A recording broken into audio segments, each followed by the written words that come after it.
नमस्कार. अदालत टाइम मधून सलोनी ठाकूर. बुद्धिबळ स्पर्धेत दिव्या वर्ल्ड क्वीन. बुद्धिबळ खेळात राष्ट्रीय आणि आंतरराष्ट्रीय पातळीवर महिलाही आपल्या कर्तृत्वाचा ठसा उमटवत आहे. याची दिव्यत्वाची जेट प्रचिती तेथे कर माझे झुडती याचाच हा साक्षात्कार. महाराष्ट्राची उपराजधानी असलेल्या नागपूरच्या दिव्या देशमुखने भारतीय बुद्धिबळ क्रीडा जगात कर्तृत्वाची सुवर्ण मुद्रा उमटवली आहे.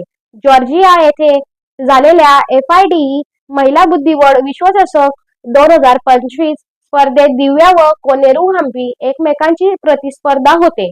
टायब्रेक मध्ये दिव्याने रॅपिड फॉर्मॅटमध्ये कोनेरू हंपीचा पराभव केला. विश्वचषक स्पर्धेत अंतिम फेरीत पोहोचणाऱ्या दोन्ही महिला भारतीय होत्या ते विशेष. चीनच्या टॅन जोंगियेला दिव्याने पराभूत करून अंतिम फेरीत प्रवेश मिळवला. जागतिक नामांकन असलेल्या प्रतिष्ठित ग्लॅडिएटर्स स्पर्धेत दोन्ही भारतीय महिलांचे मानाचे स्थान सर्वोत्कृष्ट कामगिरीमुळे निश्चित झालेले आहे. दिव्याच्या कारकिर्दीमुळे हे एक महत्त्वाचं पाऊल ठरले असून दिव्याचे हृदयपूर्वक अभिनंदन. सांगताना आनंद होतो की जळगावातला 2022 ला नॅशनल टीम चेस चॅम्पियन स्पर्धेतही दिव्याने सुवर्णपदक त्यावेळी प्राप्त केले होते.